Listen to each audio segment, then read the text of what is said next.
Acho que a gente pode começar, já são 20 horas e 2 minutos, esperamos 2 minutos aí, os que forem entrando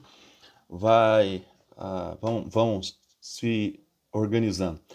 Hoje nós vamos, como nós falamos na última aula, nós vamos falar sobre os papas de Avignon.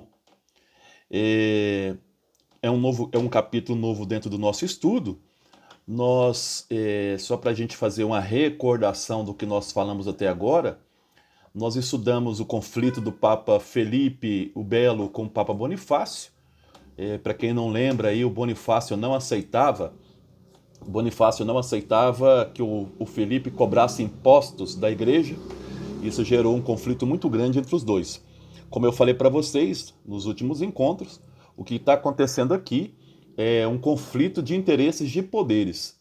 O Papa se entende como poder universal. Os reis que agora estão sendo constituídos, a formação das monarquias, entendem que no seu território quem manda são eles. Então nós vamos ter sempre esses conflitos de um lado do Papa, outro lado esses reis. Sem contar que ainda tem o Império Romano Germânico que está na Alemanha, que também é outra força política nesse momento. O Papa Bonifácio, só recordando ainda, o Papa Bonifácio vai escrever aquela bula, Una Santa, que ele declara que o Papa tem poder universal. Ao final das contas, o Clemente V, primeiro assume o governo Bento XI, que não vive pouco tempo, né, 8 meses de governo, praticamente não resolve quase nada, e depois vai assumir o Clemente V. Aqui é importante para nós, que foi a última aula. O Clemente V, ele tem dois problemas para resolver, que só fazendo a memória ainda, hein? Tem dois problemas para resolver. O primeiro problema é justamente o julgamento do Papa Bonifácio. O rei Felipe o Belo exige esse julgamento, que o Papa Bonifácio seja condenado como herético. E outro problema que ele tem que resolver é o problema dos Templários. Com relação ao Papa, na verdade, em relação aos dois problemas, foi convocado um concílio chamado Concílio de Viena. Nesse Concílio de Viena ficou declarado que o Papa Bonifácio não era herético, né? E para agradar o rei, o Clemente V vai cassar a ordem chamada do Templários, vai abolir essa ordem com acusação de simonia, também de práticas ligadas aí à pedofilia e outras coisas mais, além da heresia. Logicamente, já falei isso para vocês na última aula, que as confissões foram obtidas através de torturas, né? Então, essa ordem dos Templários ela vai desaparecer. Essa ordem dos Templários, como a gente lembrou na última aula, essa ordem ela tinha no mundo todo ela tinha em torno de 4.000 pessoas, metade era franceses, tá? Nessa ordem aí. Depois o Clemente V ele foi eleito em 1305. Só que ele vai viver na França só a partir de 1309. Só que o Papa, esse Papa, o Clemente V, ele vive entre Avignon e também o mosteiro dos dominicanos. Então ele praticamente ainda, embora ele foi viver na França, ele ainda não decretou Avignon como sede papal, tá? Não é ele que vai decretar Avignon como sede papal, não.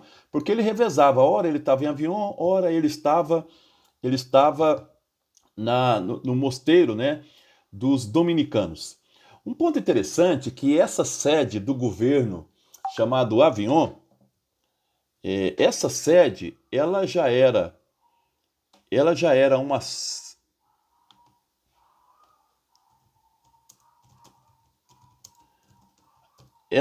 sede da igreja desde o ano de 1274. Avignon. Avignon é um território e essa sede já pertencia à igreja desde 1274. A igreja eu vou daqui a pouco falar como é que ela vai comprando essas questões. Então, se você pegar toda a história de Avignon, nós vamos ter aí, contando com o Clemente V, contando com ele, nós vamos ter aí, antes do grande cisma, nós vamos ter aí 7 papas vivendo em Avignon, contando com Clemente. 7 papas vivendo Aí. E um antipapa que vai viver em Roma, que já falei para vocês, que é o Nicolau V. Tá? Esse Nicolau V ele vive em Roma. Esse período de Avion, portanto, eu já vou agora começar. Eu vou tentar ser o mais pedagógico possível hoje para ajudar vocês a entender esse processo de Avion. Avion, os papas vão viver em Avion de 1309 até 1377. 1309 a 1377. O Clemente V. Então, a primeira coisa que nós vamos aqui falar em relação a Avion é perguntar por que Avion, quais são as vantagens. Nós já começamos a falar isso na aula passada, tá? Hoje eu vou só reforçar aquilo que nós já falamos na aula passada. Por que Avion foi escolhida, né? Porque a sede de Avion na França foi escolhida. Deixa eu só aqui aceitar a Degenane. Degenane está começando agora, tá? Estamos aqui só fazendo a introdução. Então hoje é os papas de Avion. Então por que Avion foi escolhida? Né? Por que Avion foi escolhida? Por alguns motivos, né? O primeiro ponto, já falei para vocês, ela era a sede da igreja desde 1274. Mas não só por isso. Vou colocar aqui os motivos da importância de Avion. Primeiro, Avion era uma sede estável, não existia conflitos como existia na França, em Roma. Em Roma, a cidade de Roma estava em conflitos com as grandes famílias querendo alcançar o poder. Os Orsines, por exemplo, é uma dessas famílias que está buscando o poder nesse momento em Roma. E outras famílias também estão, como os Colonna, que são inimigos dos Orsines, também estavam em luta. Então não era seguro para o Papa viver em Roma, porque não existia nenhuma força militar nesse momento que pudesse proteger o Papa. Aí você pode falar, mas tinha a força germânica que poderia proteger o Papa, mas até socorrer da Alemanha até Roma demoraria muito. Aí você fala, mas a força francesa, mesma coisa. Da França até Roma demoraria muito a chegar a uma escolta para proteger o Papa. Então o Papa, nesse momento de conflito, o Papa prefere uma sede que seja estável, tá? Uma sede que não implique uma perseguição e um perigo de vida ao Papa. Então Avion foi um lugar bem escolhido porque ele está ali do lado do rei da França, tá? Segundo motivo, na cobrança de impostos, era mais fácil estar em Avion do que em Roma, porque, como eu falei na última aula, Avion ficava entre a Itália e a Espanha, no meio. Era muito mais fácil a locomoção, inclusive do próprio Império Germânico, que ficava um pouco mais ao norte. Mas era muito mais fácil você cobrar impostos de Avion do que ali de Roma. Terceiro motivo, a cidade de Avion estava sob a jurisdição do Conde de Provença. E Provença, na França, era um vassalo da igreja, ligado aí ao reino da Sicília. Tá? Então Provença estava ligada aí ao reino da Sicília. Então era muito mais fácil, de qualquer forma, Avion não estava na mão do rei da França, estava na mão do Conde de Provença, e esse Conde de Provença estava ligado à igreja através do vassalo da Sicília.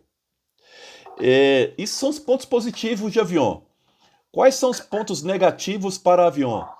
Primeiro ponto, Avion podia ser melhor localizada, seria uma base militar melhor, mas faltava a apostolicidade, não era a sede papal. Degenane, depois só desliga o microfone que está dando ruído. Só desligar o microfone, obrigado. Então, Avion não tinha essa apostolicidade, nenhum apóstolo viveu em Avion. Então faltava essa questão da apostolicidade. Tá? Então Avion era uma escolha política e não espiritual. Isso é um ponto importante. Quando que o Papa, qual é o primeiro Papa que decide tornar Avion? Eu mandei até para vocês a foto do palácio. Vocês receberam no grupo lá a foto do grande palácio de Avion. Hoje é museu, pertence à Unesco, né, está sob a guarda da França. É, quando é que o Papa decide viver em Avignon, tornar Avignon a sede papal? Foi aí o segundo Papa, chamado, eu já mandei para vocês também o número dos papas, vai ser o João 22. O João 22, quem quiser depois, eu vou também colocar todas as datas. O João 22, ele governou a igreja de 1316 a 1334. João 22. Esse João 22 é ele que decide tornar Avignon a sede dos papas, para que os papas vivam. Ah, Guto, não foi o Clemente V? Não. O Clemente V resolveu viver na França. E ele vivia entre Avignon e o mosteiro dos dominicanos. Já o João 22 é o papa que vai fazer com que a Avignon se torne a residência dos papas. Tá? Ah, só uma coisa que eu esqueci de falar que é importante para vocês. Muito importante, por sinal, para vocês. Antes de Avignon, em Roma, onde o Papa vivia? Tá? Os papas viviam no Vaticano? Não. Os papas viviam numa igreja, num palácio, do lado de uma igreja chamada São João de Latrão. É a principal igreja de Roma até hoje, tá? São João de Latrão.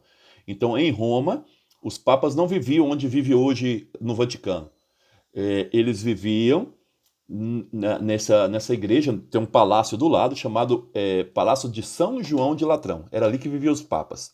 Eu estou dizendo isso porque depois que eles retornarem de Avignon, eles não vão voltar mais para São João de Latrão, eles vão voltar direto para o Vaticano. Tá? Isso é importante para vocês também. Então, se perguntarem para vocês, quando é que os papas passam a viver no Vaticano?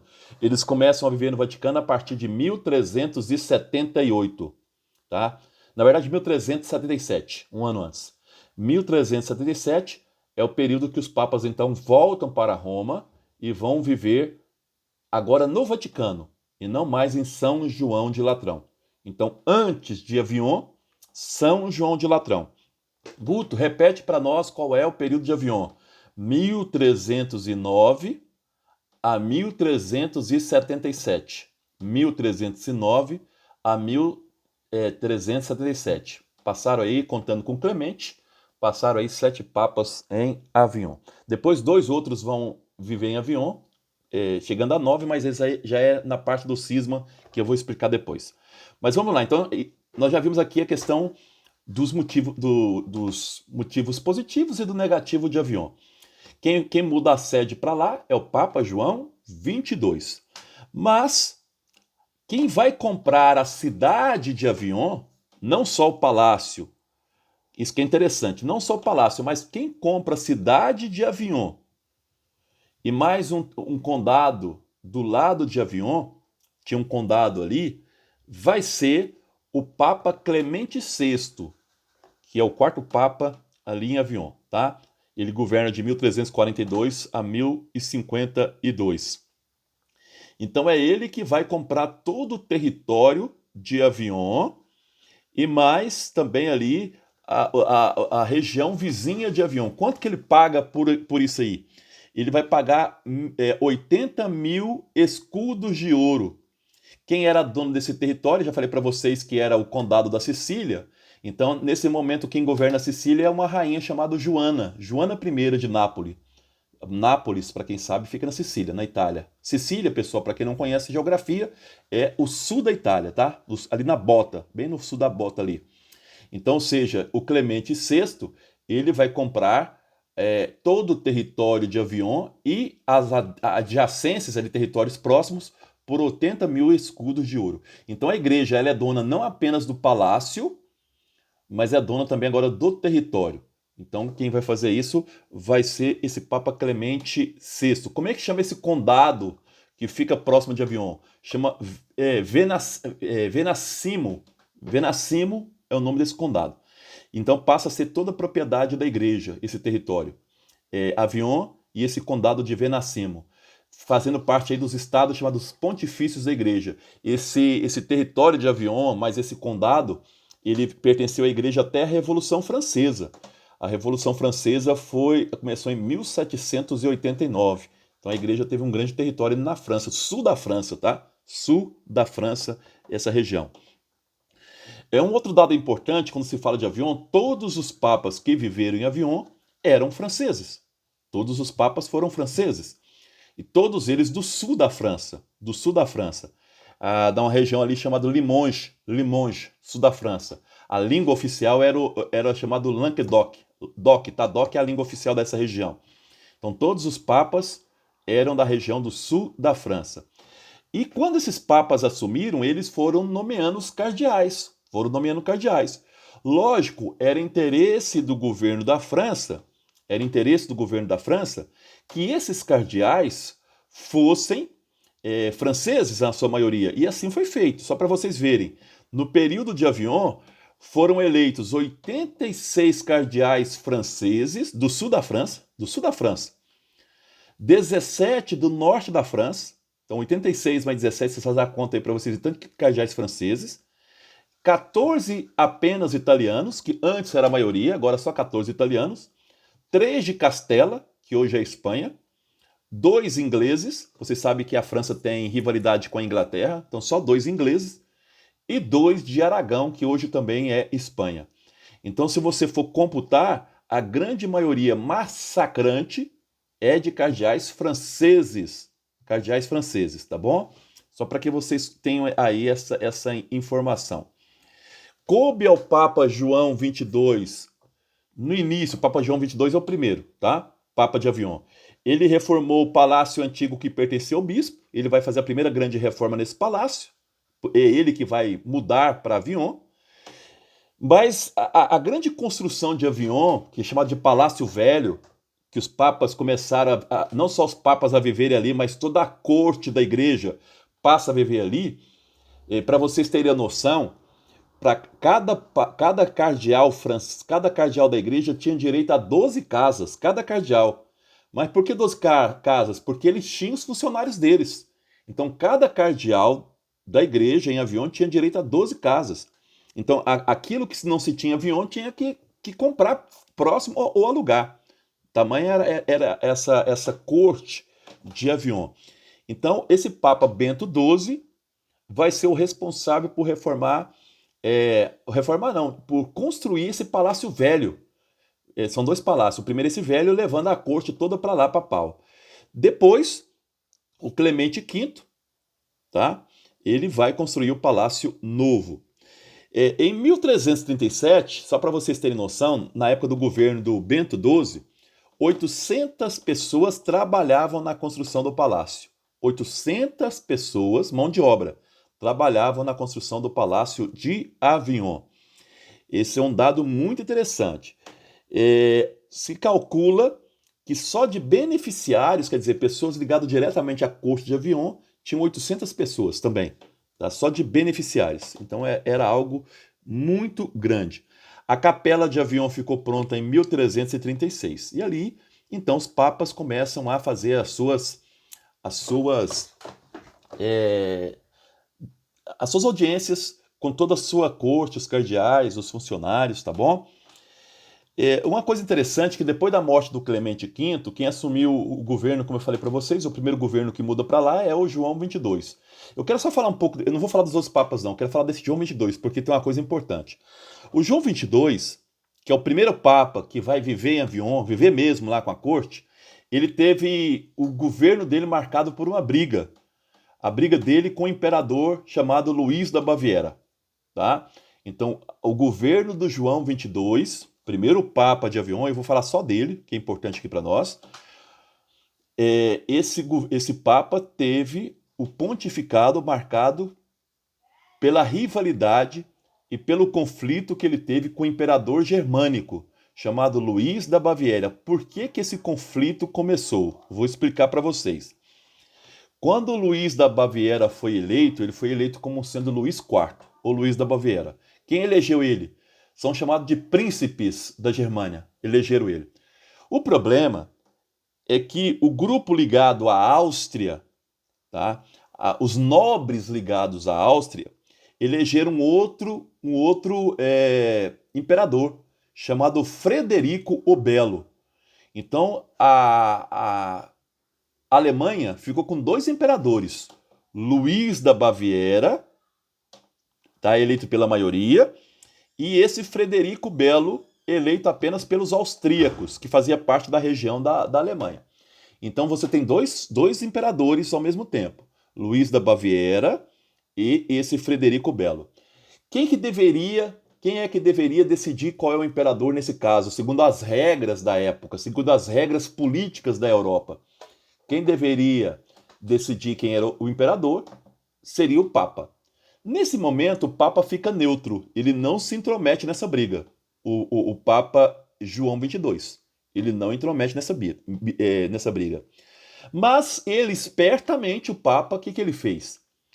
O Papa falou o seguinte, olha, como não tem um imperador oficial, porque dois estão brigando pelo poder, não existe ainda um imperador oficial, porque nós ainda não decidimos, enquanto eles não se acertam, Roma fica então vacante, porque Roma, nesse momento, pertence ao Império Sacro Império Romano Germânico. Então, Roma era politicamente um território que pertencia ao imperador. Então, como não existe imperador, a sede de Roma, a sede política de Roma, ela está vacante. E segundo as regras políticas da época, quando uma sede está vacante, o Papa pode nomear um vigário para aquele lugar. E o Papa nomeou um vigário. Então, o Papa ele vai nomear como vigário imperial da Itália um homem chamado Roberto de Anjou. Anjou está em francês. Roberto de Anjou. O Luís, imperador da Baviera, não aceitou e mandou para a Itália um homem chamado Bertoldo, tá, de Nenfe, como seu vigário. Então, ao mesmo tempo, você tem aqui como vigário da Itália, vigário representante político da Itália, você tem o representante do Papa, Roberto de Anjou, e do lado do Luís da Baviera, o Bertoldo de Nenfe. O Papa, o que ele faz? Ele vai, então, intimar para depor o governo germânico em 3 meses. O imperador deveria apresentar-se a Roma, e em 3 meses o Papa ia definir quem era o imperador, se o Luís ou se o Frederico. O Papa deu, então, 3 meses para ele resolver isso. O imperador Luís não aceitou, que para ele, Luís, ele era o imperador, porque ele foi eleito pelo voto da maioria. Só 2 aqui estão querendo entrar. É a Patrícia. Pronto, Patrícia, tá liberado. Você só fecha o microfone, Patrícia. Isso. Então nós temos aqui nesse momento o Frederico ele não aceita essa decisão do Papa, porque para ele, Luís da Baviera, para o Luís da Baviera, ele era o imperador, porque a maioria dos príncipes elegeu ele. Ele não aceitava o Frederico como imperador. O que ele faz? O que todo imperador fez na história da igreja. Ele vai dizer que o Papa é herege, ele vai acusar o Papa de heresia. Nesse momento, o Papa ele responde excomungando o Luís e todos os súditos da Alemanha de segui-lo. Pessoal, a excomunhão foi a melhor ferramenta que o Papa usava nesse momento. E todos aqueles que tinham olho grande na Germânia acharam ótima essa excomunhão do Luís da Baviera. O Luís, então, ele teve que recuar em relação a isso. Mas ainda continua acusando o Papa de heresia. O Papa, por que o Papa é acusado de heresia? Porque o Papa, isso que é muito importante, presta muita atenção que eu vou explicar para vocês, que isso vai dar uma luz na vida de vocês. Existe um filme muito importante, foi o filme que mudou minha vida quando eu era criancinha em Barbacena. Esse filme é baseado no livro de Humberto Eco, O Nome da Rosa. Humberto Eco, O Nome da Rosa. Quem não leu o livro, leia antes de morrer, porque eu já morri umas 4 vezes e lá no céu, o primeiro livro que lá pede é O Nome da Rosa. Se você não ler, não entra no céu. E tem um filme também, O Nome da Rosa, baseado nesse livro. A maior obra de Humberto Eco. Humberto Eco, para quem não conhece, ele é o maior escritor depois do Dante. O Dante é considerado o número 1 da Itália. Depois é Humberto Eco. Humberto Eco morreu recentemente. Ele é um dos maiores nomes da literatura italiana. Então, tá entre os grandes nomes. No filme, eu vou falar do filme para vocês entenderem essa briga, porque essa briga do filme é exatamente esse período que nós estamos estudando. O Papa, defendia a ideia de que Cristo não era pobre. Os franciscanos defendiam que Cristo era pobre. A pobreza nesse momento é complicada, porque afirmar que Cristo era pobre exigia da igreja a mesma postura. Então, se Cristo era pobre, a igreja tem que ser pobre. Então, o Papa, para não assumir que Cristo era pobre, então criou-se toda uma teologia dizendo que Cristo não era pobre. E aqueles que defendessem que Cristo era pobre seriam heréticos. Então, muitos franciscanos foram perseguidos nesse momento. É o que mostra esse filme. Então, existe um cara nesse filme, lá o nome dele aparece como William, não esqueça o que eu vou dizer agora quando você for ver o filme, vocês vão lembrar. O William é o nome em inglês, William, mas trazendo para a língua latina, porque a língua inglesa é anglo-saxona, trazendo para o nome latino, William significa Guilherme, Guilherme. O nome do filme, o autor principal é o Guilherme de Ockham, maior filósofo, um dos maiores filósofos franciscanos da Inglaterra. Ele está lá numa abadia beneditina para defender os franciscanos. Então vai ter um processo lá contra os franciscanos. E esse Guilherme de Ockham está ali para defender os franciscanos. Tá? O livro baseado nisso. Então já estou dizendo para vocês que o Guilherme de Ockham, que é um franciscano, ele está contra o Papa João 22 e a favor do Luís da Baviera. Inclusive, aqui é um ponto importante para vocês depois entenderem a reforma, hein? Inclusive, o Guilherme de Ockham, filósofo franciscano inglês, vai dizer que essa questão de primado, que o Papa tem um primado da igreja, não é verdade. O primado é de Cristo, não é do Papa. Então ele escreve um texto dizendo exatamente isso. E um outro homem que vai apoiar o Luís da Baviera contra o Papa também é um outro franciscano, famosíssimo no mundo franciscano. Ele é chamado de Miguel de Cesena. Miguel de Cesena. Então esse Miguel de Cesena, que está sendo julgado nesse livro, vocês vão ver lá, quem for ver o filme vai ver. Esse Miguel de Cesena e o Guilherme de Ockham, eles ficam do lado do Luís da Baviera contra o Papa. Tá? Nessa questão aí, dessa briga entre o Papa e o Luís da Baviera. Inclusive, quando esse problema estoura, esses dois estão na França, eles têm que fugir da França e buscar apoio desse Luís da Baviera, porque esses dois franciscanos se colocaram a favor do imperador e não a favor desse Papa chamado aí de João 22. Então só queria lembrar isso, que no filme, o filme é exatamente contando essa história que eu estou explicando para vocês. É o período de Avignon.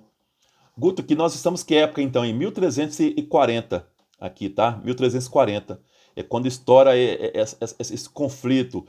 Então nós temos aqui, ó, eu sei que a Diana está ligada aos franciscanos, em Rio Verde também tem os franciscanos. Os franciscanos, eles estão do lado do imperador e não do lado do Papa.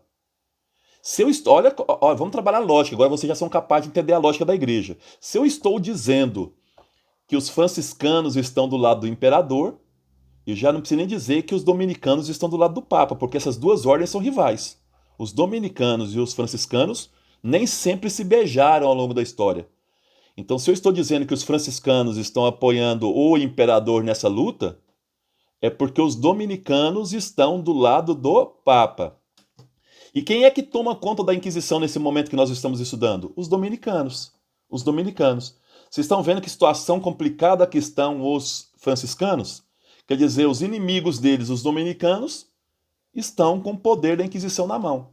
E qualquer um que ia abrir a boca dos franciscanos era considerado herético. E qualquer heresia da época, olha que coisa absurda, né?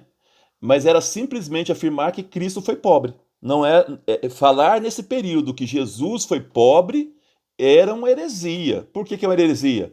Porque a igreja deveria seguir a mesma situação de pobreza. E onde a igreja está vivendo nesse momento? Avignon, a sede mais rica. Segundo alguns historiadores, na verdade, ela era a quarta sede mais rica do mundo nesse período. Tá? Então, ou seja, era uma sede riquíssima. A afirmar que Cristo era rico é fazer uma autocrítica à própria igreja. E o Papa não está aceitando esse processo.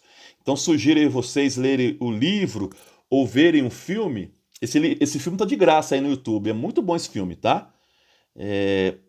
Então, aqui o Guilherme de Ockham, ele vai dizer que esse primado do Papa não é necessário.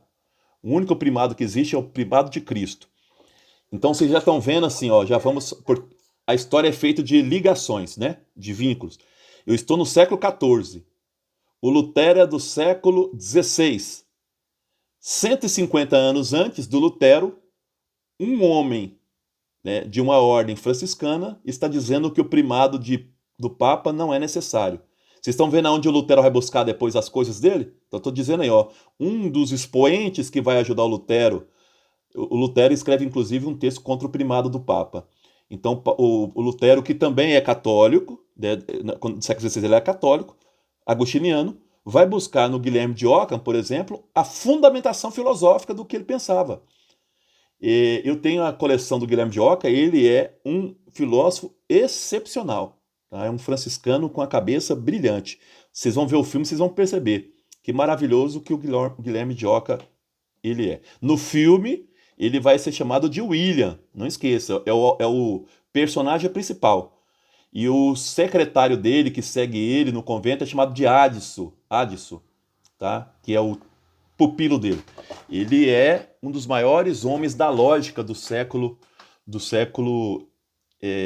Tá bom? Eu brinco para as pessoas, eu falo assim, minha maior alegria no céu, além de ver, né, Deus, Maria, essas coisas, é conhecer pessoalmente o Guilherme de Ockham, porque ele inspirou muito minha vida na minha infância na filosofia. A racionalidade dele me encantou. Esse Guilherme de Ockham é formidável. Vocês vão ver lá. Vamos lá. O Luís, depois disso tudo, o Luís ele vai para Roma e vai, em Roma, eleger um antipapa. Quem é o papa no momento? João 22. Ele vai eleger um antipapa. Qual é o nome do papa que ele vai nomear? Nicolau V.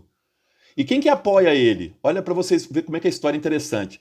Quem apoia ele são os colonas, a família poderosa de Roma. Então, os colonas vão ajudar o Luís da Baviera a colocar em Roma um papa também. Então, a igreja está com dois papas. Nicolau V, que está em Roma, e o João 22, que está em Avignon.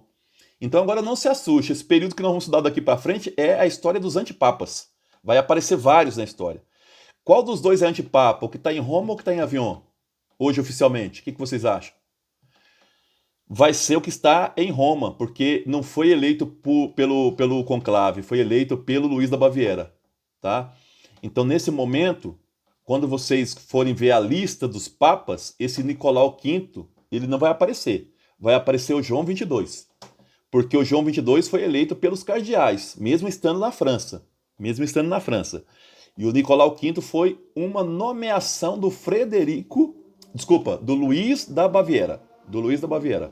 Ele vai colocar esse papa em Roma como papa, nós chamamos aí de antipapa. Tá, então nós estamos com um problema, papa, chamado aqui João 22, e Luís da Baviera. Só que acontece um problema, tudo conduzia para resolver esse problema, era para resolver. Só que o Papa, ele deu um negócio nele a partir de 1331 que ficou feio para a igreja. Ele criou uma teoria, o Papa João 22, que é muito interessante também. Ele criou uma teoria teológica que as pessoas que morriam não viriam a Deus até o julgamento final. Por exemplo, o que ele falava? Maria que morreu, Maria, a mãe de Jesus, no céu, ela não vai ver Deus face a face enquanto não tiver o juízo final. Maria, os apóstolos. Então se criou um problema teológico que impediu de resolver o problema político. Lógico que o Papa, no leito de morte dele, ele se arrependeu disso. Isso é uma heresia, tá, pessoal? Isso não é a teologia oficial da igreja, não. No leito de morte, o Papa se arrependeu dessa teologia e pediu perdão por ela, que ele tinha equivocado. Tá? Então, qual que é a heresia? Afirmar que depois da morte nós não vamos ver Deus face a face, só viria depois do juízo final. E aqui ele não está falando do Guto, da Degenane, da Patrícia, da Elvira, do Brivaldo, ele está falando da Nossa Senhora. Ele está falando dos apóstolos. Isso que foi o problema. Não era qualquer um, né? Não era de qualquer um. Ele está falando das pessoas que viveram com Jesus. Que essas pessoas não veriam Deus face a face, somente depois aí do julgamento final. Então isso impediu, esse problema teológico impediu de apaziguar essa briga política entre Luís, né, da Baviera e o Papa, porque ninguém aguentava mais essa briga. Os cristãos queriam ver o fim dessa briga entre o Papa e o Luís, tá bom? Na Alemanha, os bispos querem uma reconciliação, vai se criar uma dieta de Frankfurt, essa dieta é dos nobres, para dizer que o poder imperial deriva diretamente de Deus. Olha outra coisa importante aqui para depois você entender o Lutero. Pessoal, Frankfurt fica na Alemanha. Vocês estão vendo que os problemas teológicos estão surgindo na Alemanha? De onde é o Lutero? Alemanha. Eu só quero que vocês vão posicionando nisso. Então, em Frankfurt, devido a essa briga do Papa com Luís da Baviera, se fez uma dieta. O que é uma dieta? É uma reunião de padres e nobres. Então, os padres da Alemanha, os bispos da Alemanha com os nobres, eles fizeram uma reunião e lá decidiram que o poder do imperador não deve ser o Papa. O Papa não tem que decidir coisíssima nenhuma. Que o poder do imperador vem diretamente de Deus, não é do Papa. Outra sementinha plantada para a reforma do Lutero. Eu estou dando para vocês as questões, hein? Para vocês entenderem. Outra questão ligada ao Lutero. Depois, e o Lutero é da Alemanha.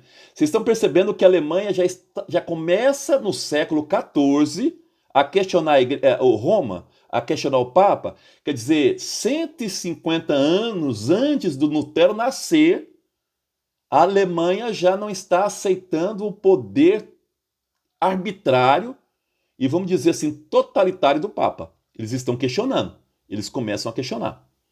É engraçado que eu sempre falo isso, a igreja tem 3 grandes filhas. França, tá? Porque a França é a França dos monges, né? A Alemanha e a Inglaterra. A França se rebela contra a igreja, a Alemanha se rebela contra a igreja e a França se rebela contra a igreja no mesmo período. Só para vocês entenderem um pouco essa história da igreja. Vamos lá. Acontece um outro problema.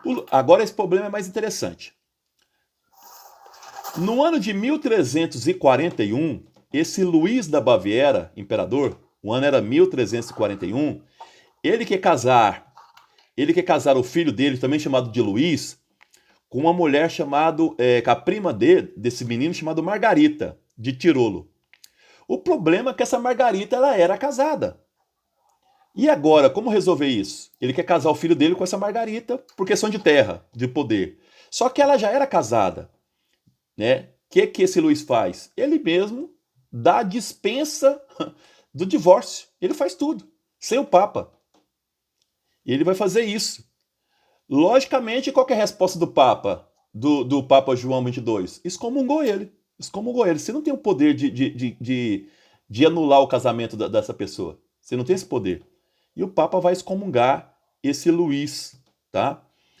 Ele vai ser excomungado. E aqui já o Papa já não é nem o João 22. O Papa agora que excomungou foi o Clemente VI, que dá continuidade à política do João 22. Então Clemente VI vai excomungar. A sorte da igreja e da Alemanha é que esse Luís ele morre de ataque cardíaco e depois na Alemanha vai ser eleito um novo imperador com o nome de Carlos IV. Carlos IV.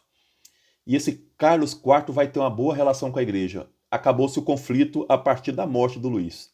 Então essa morte do Luís de ataque cardíaco selou o fim de uma briga entre o Papa, começou com o Papa João 22 e vai terminar com o Clemente VI. Essa briga ela se encerra aí com a morte do Luís, porque o eleito Carlos IV, que passa a ser então o imperador do Sacro Império Romano Germânico, esse Carlos IV era uma pessoa que manteve com a igreja uma ótima relação e é considerado até na Alemanha como um grande imperador, esse Carlos IV. Eu estou falando do Carlos IV para vocês depois, sempre eu vou fazer ligação na história. Na época que o Lutero for fazer a reforma, o imperador da época do Sacro Império Germânico, o nome dele é Carlos V, só para vocês ligarem, ó, Carlos IV, Carlos V, tá vendo a sucessão? Então depois, quando Lutero for fazer a reforma, quem será o imperador do Sacro Império Romano Germânico será o Carlos V. Agora, 150 anos antes, está sendo o Carlos IV, que manteve uma boa relação com a igreja, como eu falei para vocês, e acabou com esse confronto entre igreja e Alemanha nesse momento, ok? Eu queria aqui agora falar para vocês, no geral, o que vai acontecer, que tem uma coisa muito interessante. Então, os papas governaram, né, em Avignon, como eu falei para vocês, foram 7 papas que governaram aqui em Avignon, e no ano de 1367, o penúltimo papa que governou Avignon, esse penúltimo papa, ele resolve retornar para Roma. O nome desse papa é Urbano V, tá? Esse Urbano V, portanto, ele governa até 1370. Ele resolve em 1367 a voltar para Roma. Por quê? Porque começa em toda a cristandade uma crítica à permanência dos papas em Avignon. Aí começa a surgir o termo o cativeiro da Babilônia, tá? O pessoal chama essa permanência do papa ou dos papas em Avignon de cativeiro da Babilônia. Pessoal, por que cativeiro da Babilônia? Porque vocês lembram que os judeus foram levados para a Babilônia presos. Lembra lá da história? Eles ficaram cerca de 70 anos presos na Babilônia.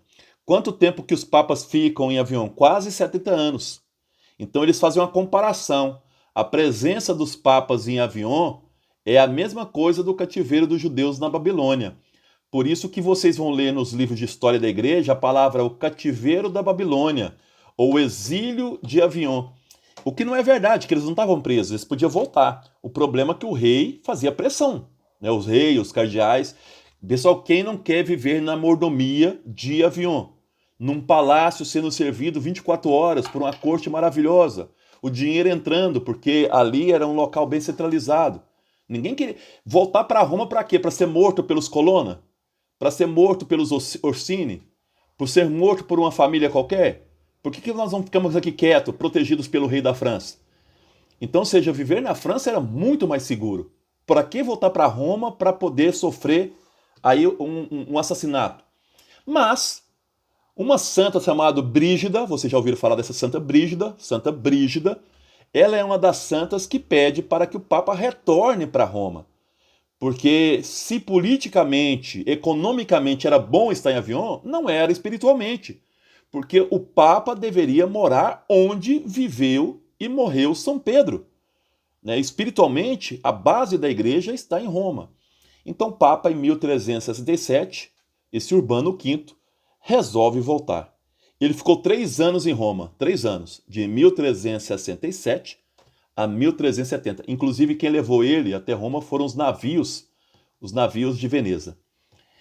Quando ele chega em Roma, nesses 3 anos, ele percebeu que a cidade não estava calma, que as facções políticas estavam disputando o poder e a vida dele estava ameaçada. Do Urbano V, ele era francês.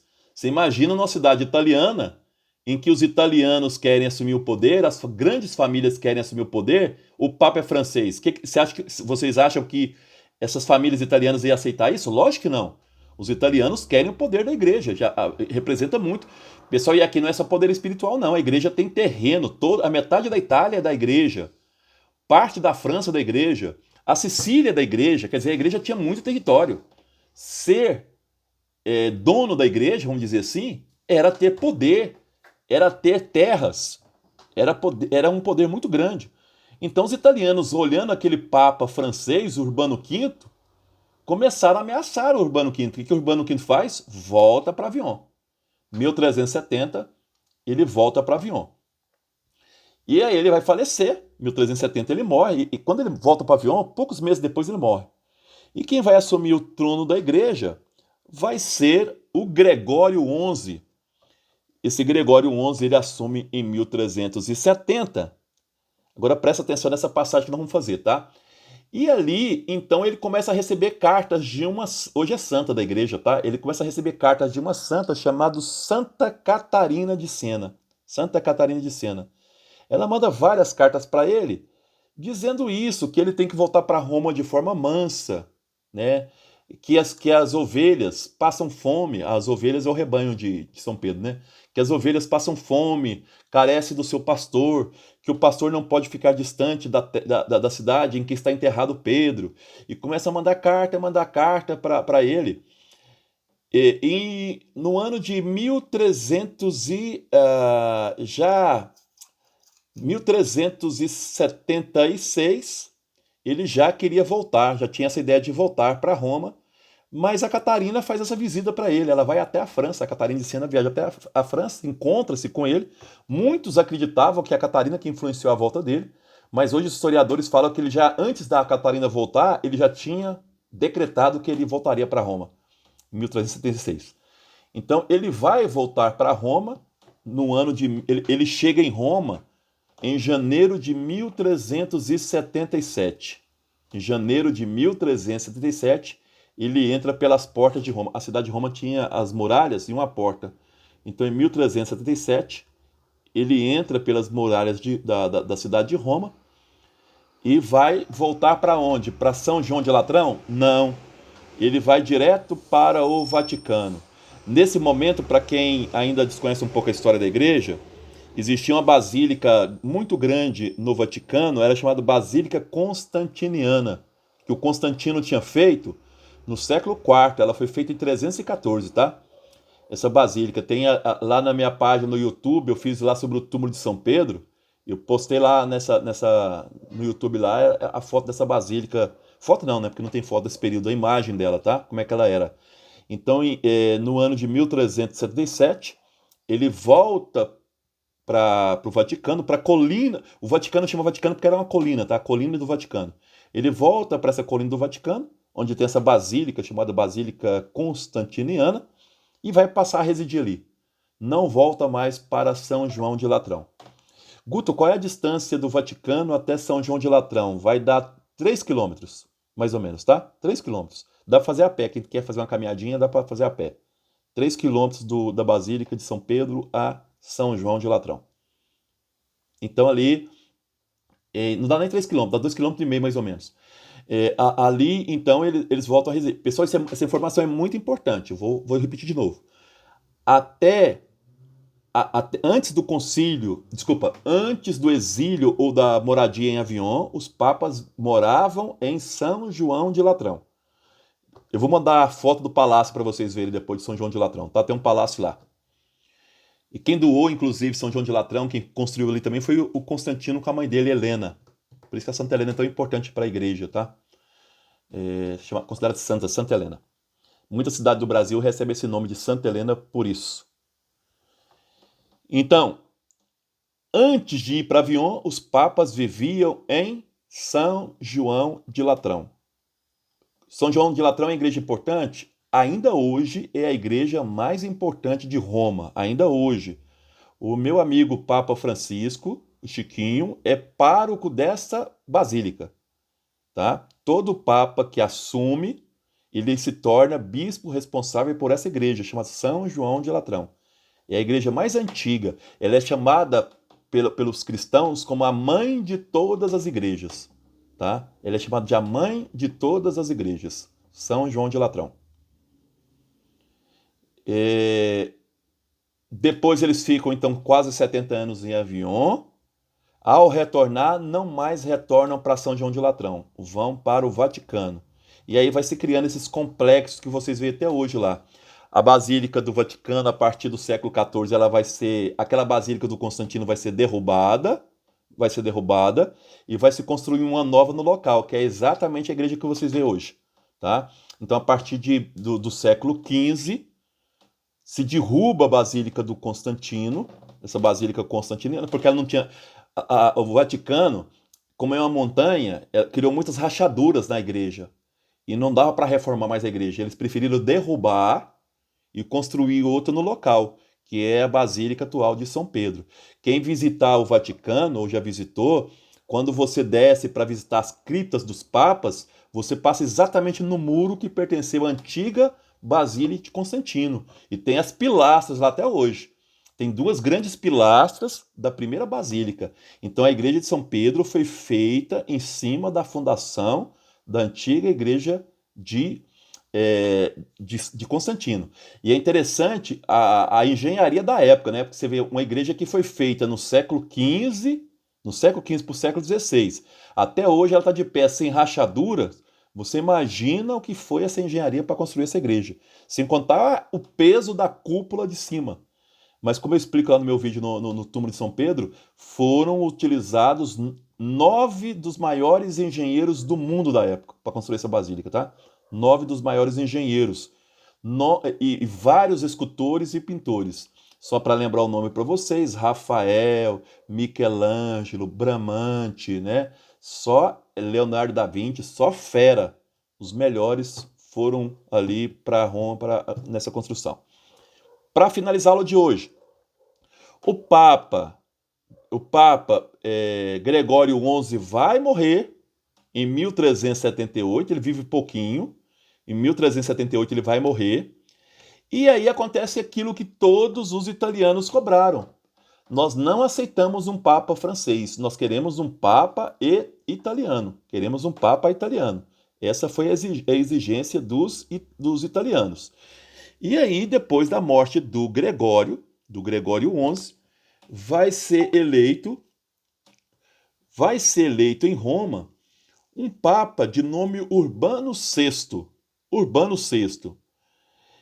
Esse Urbano VI não agradou os cardeais franceses. Os franceses queriam um cardeal que fosse francês e não italiano. Urbano VI era italiano. O que os cardeais franceses fizeram?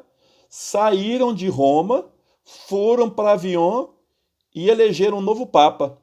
O nome do papa que foi eleito foi Clemente VII.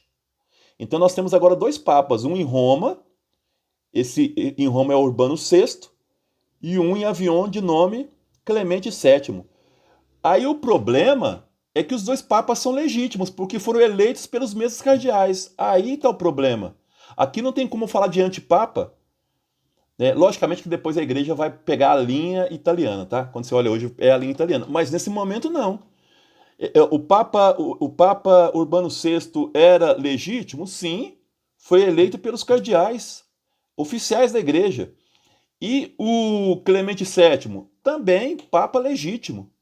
E para desgramar o resto, metade dos países ficaram do lado do Urbano VI e a outra metade dos países ficaram do lado do Clemente VII. Vou dar aqui o nome dos países rapidamente.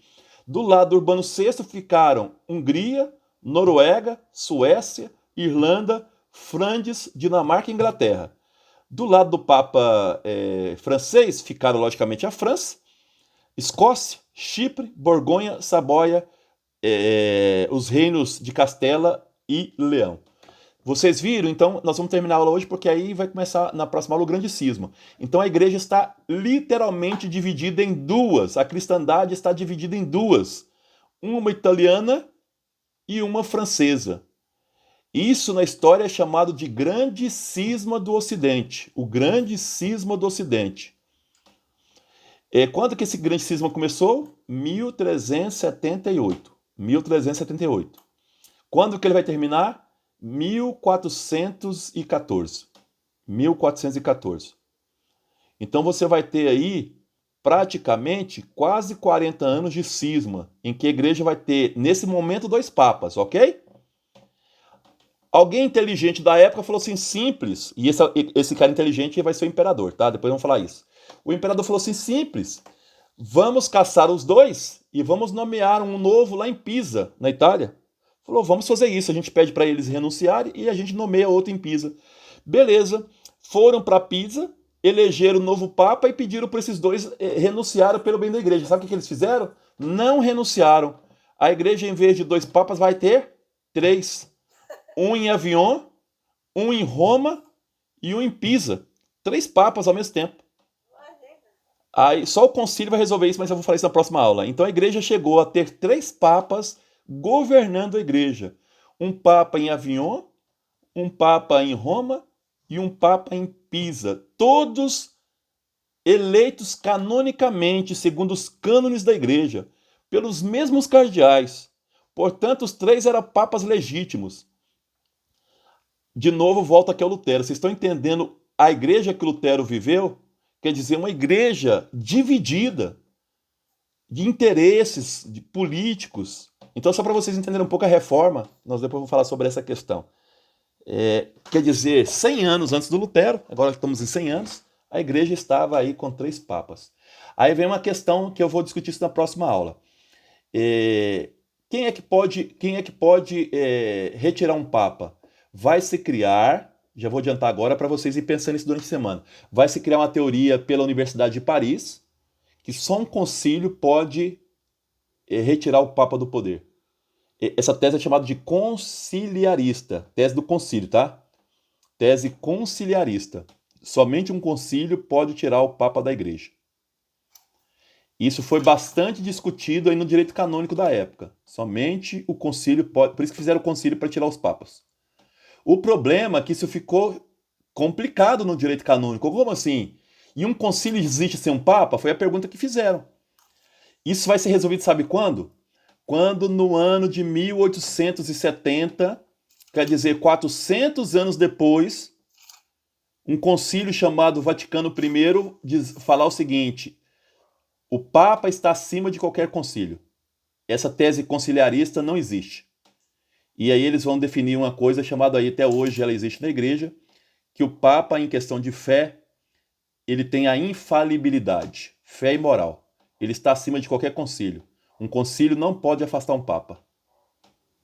Então, pessoal, só tem 2 coisas que afastam um papa para vocês saberem isso, tá?